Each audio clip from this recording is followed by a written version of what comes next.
Hi everyone, it's Amy with Gingerbread Creations. Thank you so much for showing up today and watching my video. Today we are going to make a scene. I've done some ink blending and used a couple stamp sets to make a really simple, but I feel these are beautiful scenes to go with the cards. So I have Faith Can Move Mountains. This was ink blended in just kind of a sunset inspired palette. And this is the one I want to recreate today. I also did some different blues, and blended those together on this card. And then this card, not my favorite, I'm gonna be honest. There it is. I tried to do some new inks or new to me inks, and I'm not sure if they really had full color, but I tried to do some chalk inks with, I was going for like a dawn inspired or a sunrise inspired palette, but kind of bit me in the boo-boo. And even though it's not my favorite, I still think it's really pretty. So I'll probably just keep it. Or, well, I won't chuck it anyway. Someone will probably get this card. Excuse me. So today we're gonna go ahead and do our Faith Can Move Mountains cards. This is gonna be the inspiration. What you're gonna want is an 8.5 by 5.5 piece of cardstock.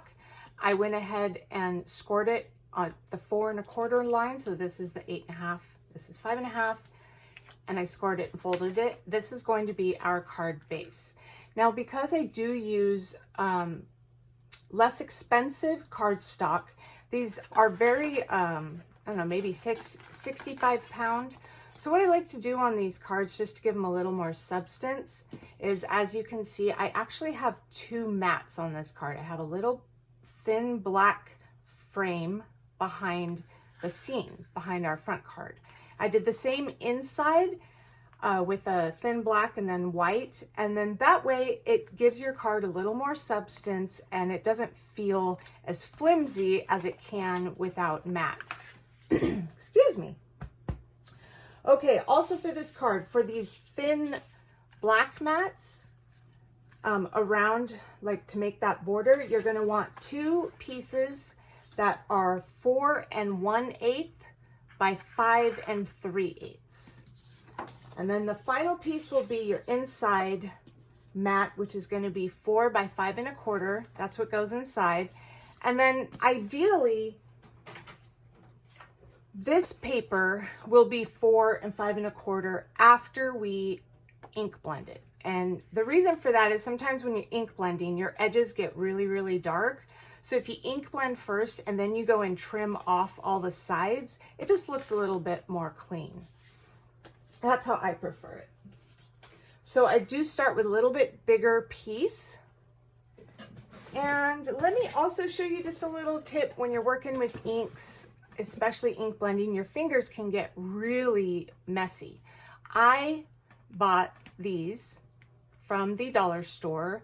They are Crafter's Square. They're like your finger protectors.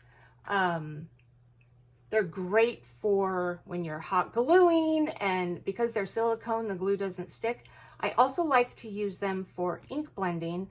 That way, when I'm blending, I can kind of hold the paper down with these fingers. My thumb's a little fat, so this guy doesn't like to go all the way down. But anyways, I like to hold them down so that my fingerprints don't get in the ink and then my hands don't get as inky.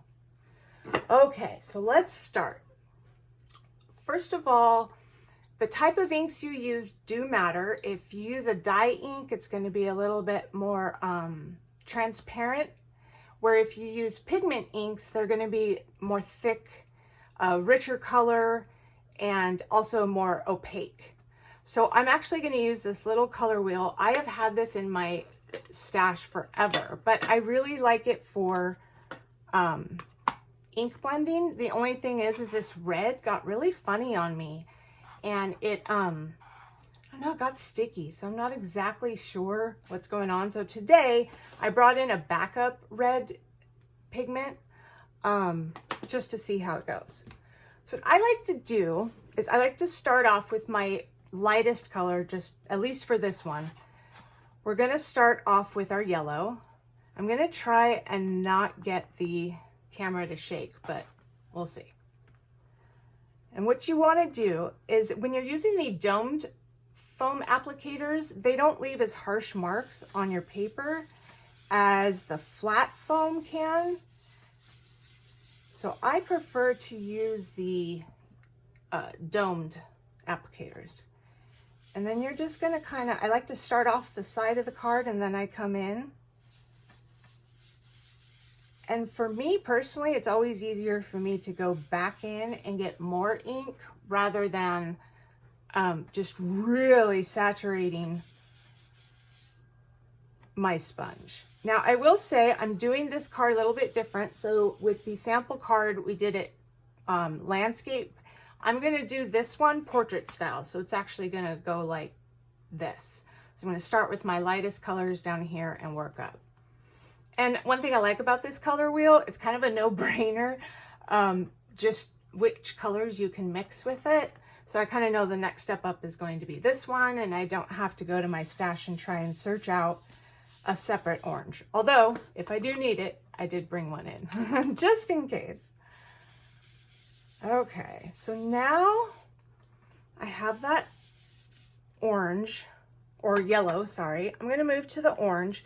Now, I don't have a domed foam applicator for the orange. I ordered more, they're coming in today. So this is the flat sponge. And these ones you want to be a little bit more careful on. They can leave harsh marks if you're not careful. So honestly, ink blending is all about just trial and error. So now I'm going to go in with the lighter orange first. I'm going to come off to the side. I don't know if you guys can see, it's kind of hard to see that. But instead of smooth, you might be able to see there's kind of like these lines. That's hard to see on camera, but I'm just going to keep going.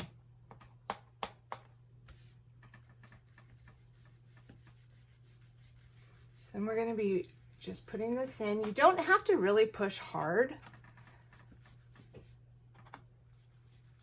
I just like to dab it in. And once I get enough of this stripe, what I want to do is I kept my foam applicator on my other blender so that I could come in with the yellow, and you just kind of want to buff it out a little bit. So you really don't want a harsh line when you're changing colors. It kind of gives it that ombre effect. And one of the best ways to get that ombre effect is to just blend the colors in at the edges. I always like to go with the lighter color. I'm sorry about my camera shaking, y'all. Trying to ignore it. So now that I did the light one, the light orange here, I'm actually going to keep the same sponge because I really don't care if I'm going into the darker orange with this sponge. I'm all right with just keeping the same one. So I'm not going to change it out. I'm going to come in here. Oh, you can really see the circles there. See those lines? That's exactly what the flat ones will do sometimes. So you just kind of have to know to expect them. And there are ways you can just kind of buff them out, to be honest. Okay. Now I'm going to come back in with that same blender just to kind of get this line out, this harsh line. If you guys can see, this one looks nice and blended. I'm not too happy with this one yet, so I'm going to go back into the light orange and come right over this line. Right there.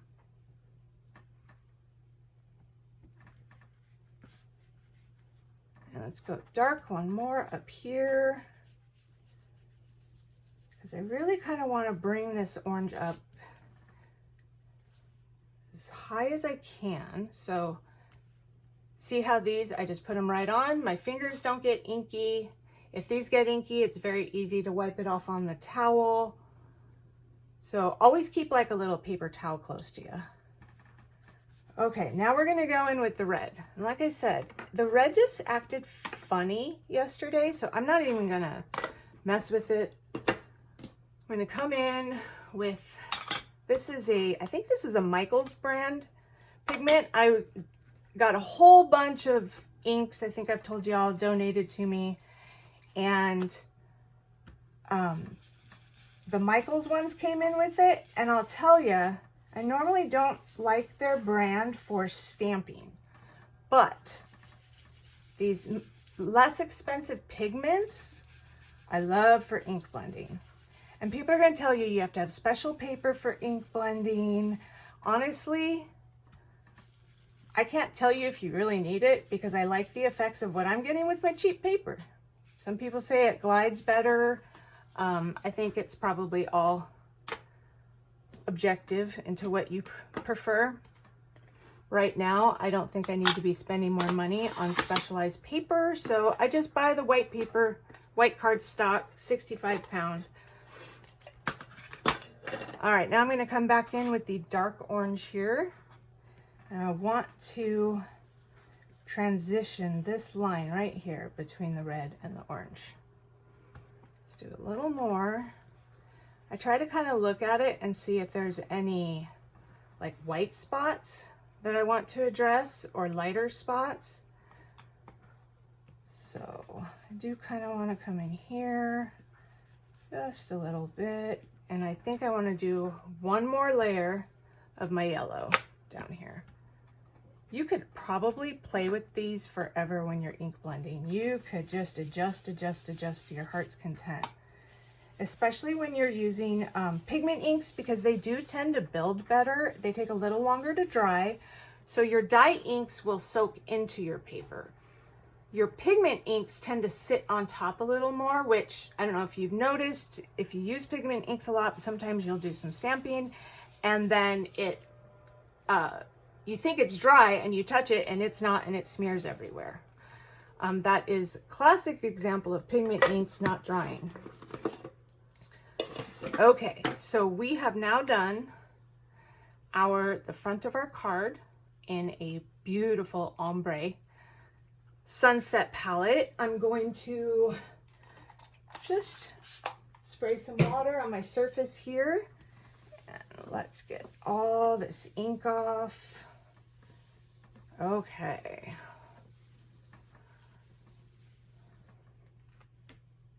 However, I will say, even though it takes longer for the inks to dry, don't use them, because especially when you're ink blending, you're not using a ton, so it won't take as long to dry as if you were using them to stamp. All right, now let's go ahead, and before we stamp, I want to make sure that this is the size we need it to be. So I need it to be 4 inches, and it's currently at about 4 1/4. So I'm going to cut 1/8 off of each side. Here's a tip. When you are cutting small little pieces, you may have run into the problem where it shreds your paper or your paper gets stuck and it ruins your whole piece of paper. Here's a tip. Take your blade, put it in the middle, not down here, put it in the middle, sink it in. You can kind of feel it go into the paper, and you're going to go up and slowly come down. And then that takes this little tiny strip off, and you didn't get frustrated. Okay, so there's a good tip. All right, now on this side, we don't need to worry too much. We're just going to line it up on the 4-inch mark, sink the blade, go up and down. Okay, so now lengthwise we want it to be 5 1/4. So we're just going to go ahead and take a little bit off the top. And so we want it to be 5 1/4. And we're going to put it right there. Sink your blade, up, down. Okay, so now we have a really nice, clean card front that we can stamp on. What I'm going to do is I'm going to swap my little workstation over here. And let's see. Get as straight as I can. All right, so for y'all, what I want to do is I want to kind of work in thirds. So I want to kind of put my statement, sentiment up here, the mountains in the middle, and then my trees down here. So what I'm going to do is I'm going to start from the top. And what I want to do is I'm bringing in this stamp set called Knowing He Will. This is a May Made It stamp set. I believe this was her November 2022 Stamp Club scripture set. So I'm going to be using the word faith and can move mountains. So we do the can move mountains, and then let's pull off our faith.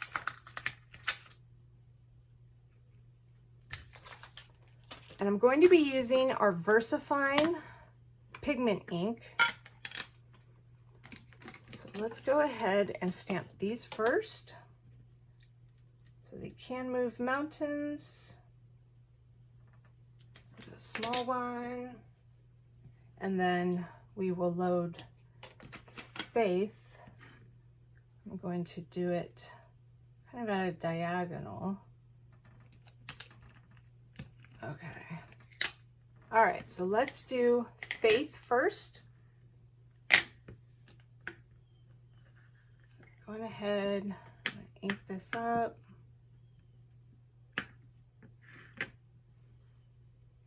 And we will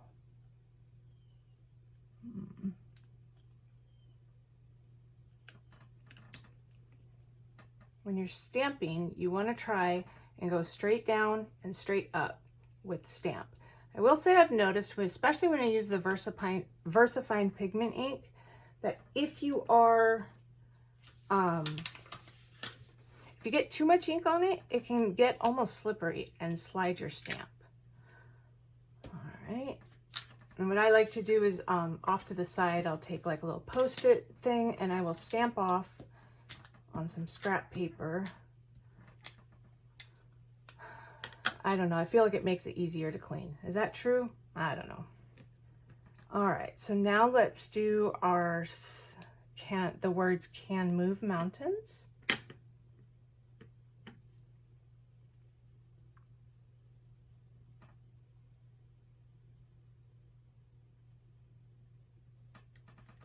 I don't know if that's straight, and it's probably not, and it's all right if it's not. All right. I'm not going to worry about it. I'm not going to do perfect today. So now we need to do, real quick, I want to clean these stamps off because I need these stamp, move that out of the way. I need these blocks, so to speak. So let me try and do this off to the side. I don't want the squeakiness to get to y'all. Okay, let's do this one. I like to just use this little scrub pad because it just cleans my stamps. I'll just move it all around till they're finally dry. Okay. Over there. Where's my faith? There it is. Okay, so now I'm going to go in with the stamp set from May Made It called Go Tell. And we're going to take the mountains.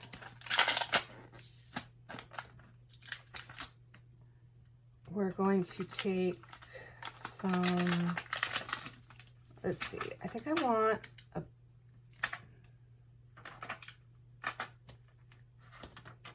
I'm just going to do the solid ones, all the solid size trees. So am I missing one? We got this one. It should be 3.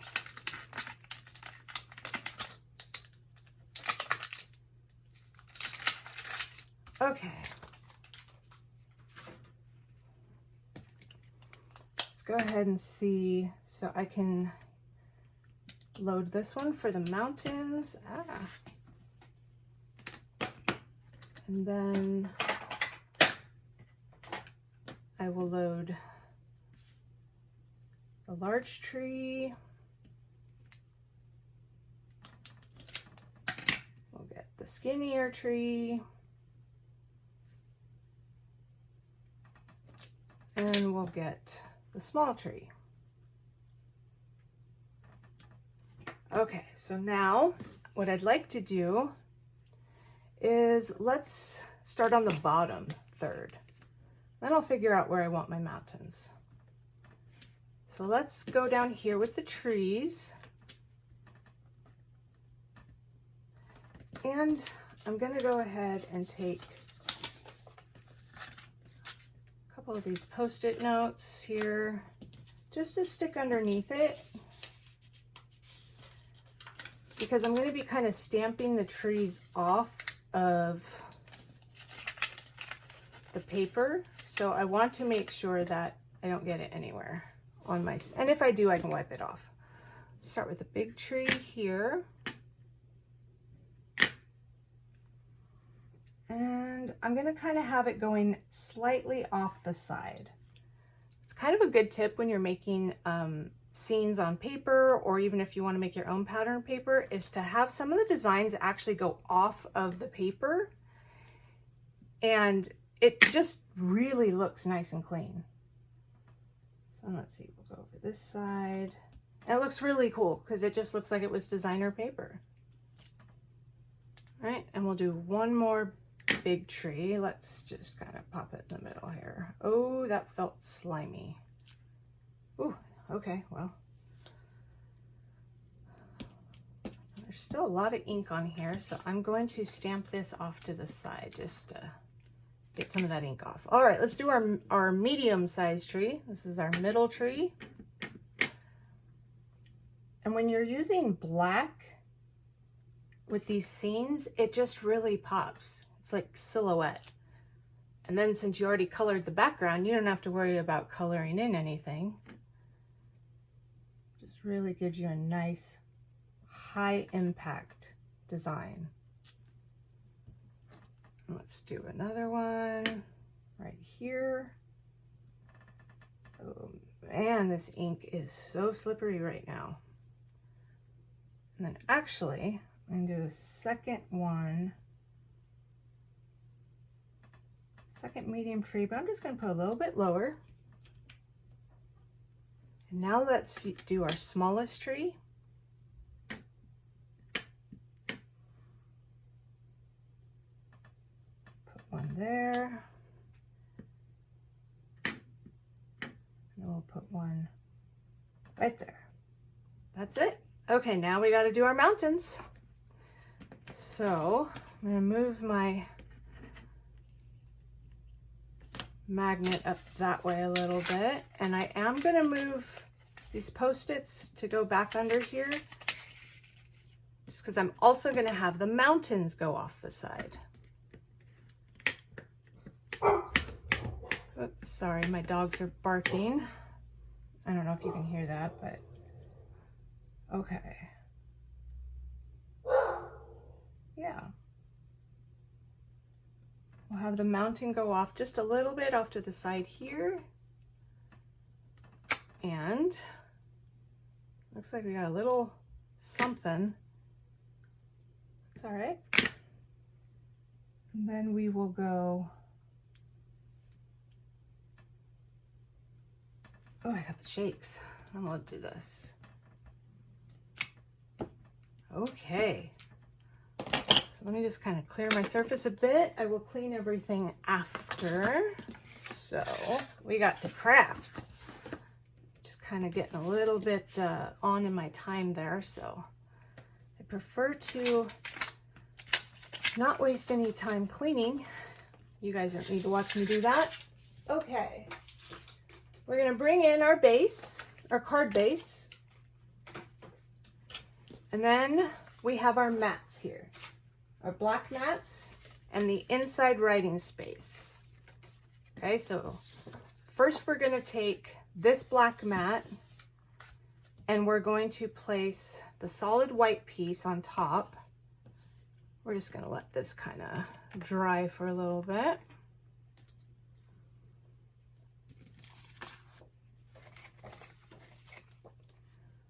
So we will glue this right on top of the black mat.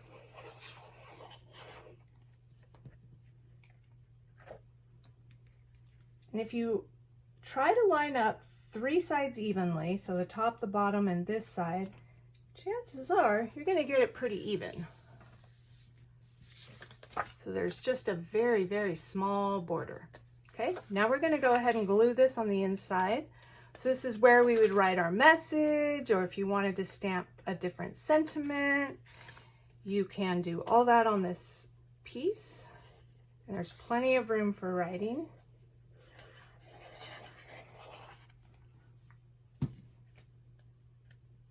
Okay. Again, just try and even up 3 sides. And then when you're using liquid adhesive glue, it always gives you some wiggle room. So I am not a fan of using adhesive tape, sticky tape. I will sometimes, but for the most part, I just prefer, I would prefer just glue, just the liquid glue, because it kind of helps me hide boo-boos. Okay, now we're gonna go ahead and glue this one to the front of the black mat that goes on the front of our card. So again, try to line up 3 sides. And once they look about even, put it down and adjust as you need to. Ooh, I want to make sure there's no ink. So what I'm going to do is just turn it over gently. Cool, no ink. Okay, it's dry. All right, last bit, and then we are done.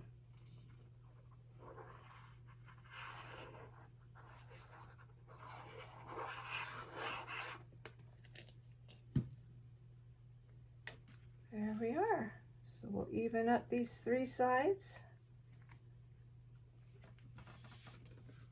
And there we go.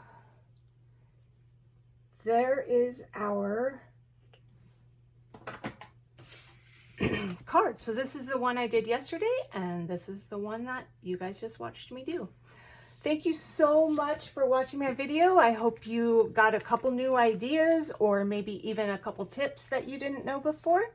I hope you guys have yourself a very blessed week, and we'll catch you in the next video. Bye, guys.